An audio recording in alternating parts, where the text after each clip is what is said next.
High viewers, ఇవాళ నాగుల పంచమి కదండి. పూజా సామాన్లు ఏమేమి తీసుకున్నానంటే పూలు, ఒక టెంకాయ, ఒక పాల ప్యాకెటు, ఒక పండు,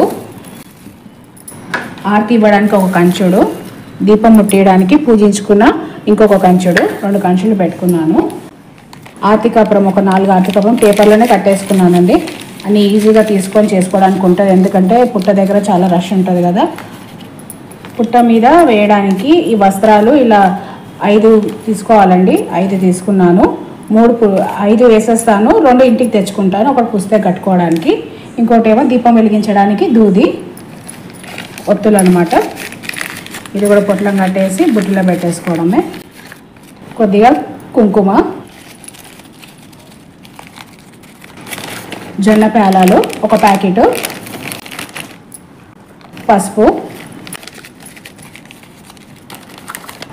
ఒక మ్యాచెస్ బాక్స్ అక్కడ వెలిగించడానికి, ఒక 5 అగరబత్తీలు, ఒక ధూప్ స్టిక్. యూజ్ అండ్ త్రోది చిన్న కటోరీలో ఆయిల్ పోసేసుకొని, ఇంకా అక్కడ మనం ఆయిల్ పోసుకున్న కటోరీ ఇంటికి తీసుకురావద్దు కాబట్టి వీటిలో పోసేసుకొని దీపం ముట్టించిన తర్వాత ఇది పడేయడమే. అక్కడ ఎప్పుడే కానీ ఆయిల్ తీసుకెళ్తే మళ్ళీ ఇంటికి తీసుకురావద్దు కాబట్టి యూజ్ అండ్ త్రో వాటిలో తీసుకెళ్ళాలి. ఒక వాటర్ బాటిల్లో నీళ్ళు, ఎందుకంటే పుట్టపైన మనం నీళ్ళు చల్లి పూజ చేస్తాం కదా, அதுக்கு ఒక వాటర్ బాటిల్ నీళ్ళు తీసుకోవాలి. అక్కడ చేయి తుడుచుకోవడానికి హ్యాండ్ టవాలు, అట్లే దీనిపైన పెట్టుకోవడానికి కూడా ఈజీగా ఉంటుంది. ఇంకా రెడీ అయిపోయిందండి పూజ సామాన్లు. ఇక మనం గుడికి వెళ్దాం రండి నాతో పాటు.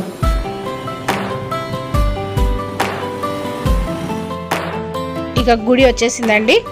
అక్కడే బైక్ పార్క్ చేసేసి ఇంకా పూజ సామాన్ తీసుకొని గుడి లోపలికి వెళ్తున్నాను.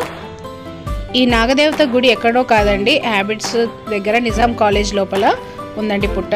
మేమైతే నాగుల పంచమి రోజు ప్రతి సంవత్సరం ఇక్కడికే వచ్చి పూజ చేసుకుంటానండి. ఎక్కువగా రష్ ఉండదు. అండ్ ఈ గుడిలో మనతోటి పూజ చేయించుకోవడానికి వాళ్ళు అలౌ చేస్తారండి. పూజ మొదలు పెట్టే ముందు మనం తీసుకెళ్ళిన వాటర్ బాటిల్ నీళ్ళు ఉన్నాయి కదండి, ఆ నీళ్ళని కొంచెం అక్కడ చల్లి ముగ్గు వేస్తున్నాను పసుపుతోటి, పద్మ ముగ్గు.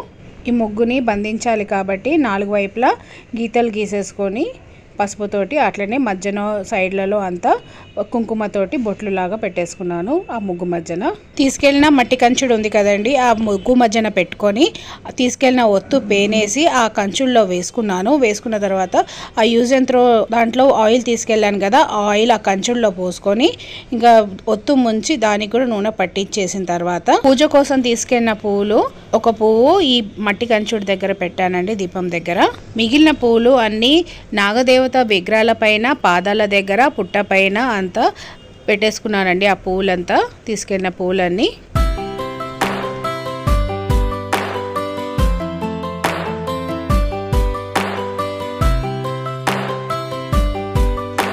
అక్కడ ఉన్న విగ్రహాలన్నిటి పైన పాదాల దగ్గర పూలు పెట్టుకున్నాను కదా, అలాగే అక్కడ యాప చెట్టు ఉందండి. ఆ యాప చెట్టుకి చీర కట్టి పూజ చేశారు. సో ఆ యాప చెట్టు కూడా 2 పూలు పెట్టుకొని నమస్కరించుకున్నాను.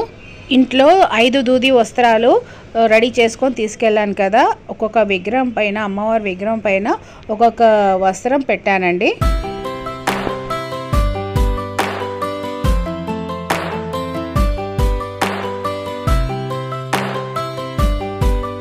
ఇంట్లో నుండే కుంకుమ పసుపు పొట్లంగా కట్టుకొని తీసుకెళ్ళాను కదండి, ఆ కుంకుమ పసుపు ప్రతి విగ్రహం పాదాల దగ్గర, అంటే అమ్మవారి పాదాల దగ్గర వేసి నమస్కరించుకున్నాను.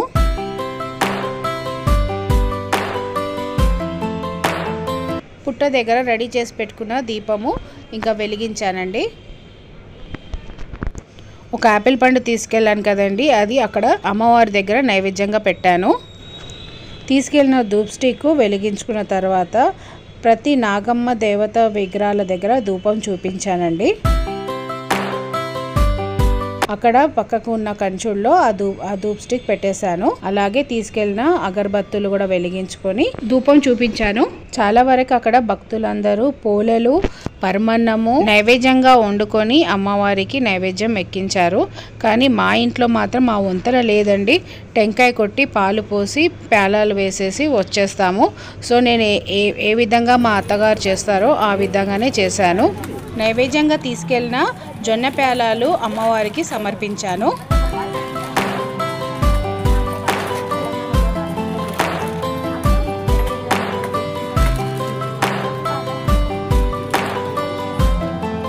ఇంకా టెంకాయ కొట్టి అమ్మవారికి నైవేద్యం పెట్టేశాను.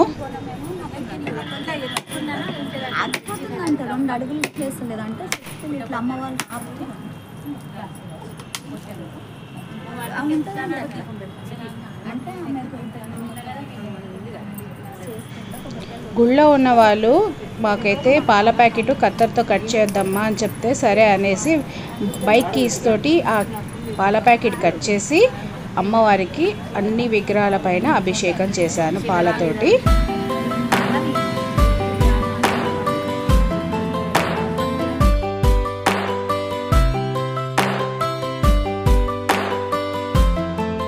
పుట్ట పైన యూజ్ అండ్ త్రో గ్లాసెస్ పెట్టారండి. ఆ పుట్ట లోపల పోయేద్దామా, గ్లాసెస్లో పోయమంటే సరే అని నా గ్లాసెస్ లోపలనే పోసాను, పుట్ట పైన పోయలేదు. ఇక పాలాభిషేకం నాగదేవత విగ్రహాల పైన అయిపోయిన తర్వాత ఇక ఆరతి ఇస్తున్నానండి. ఆ కంచుడు తీసుకెళ్ళాను కదా, దాంట్లో ఆరతి కప్పురం వేసేసి ఇంకా నా పక్కకు ఒక అమ్మాయి నించుంది. ఆ అమ్మాయికి చెప్పానమ్మా గంట కొట్టమ్మా నేను ఆరతి వేస్తానంటే సరే అన్న అమ్మాయి గంట కొడుతుంది. నేను అమ్మవారికి ఆరతి ఇచ్చుకున్నాను.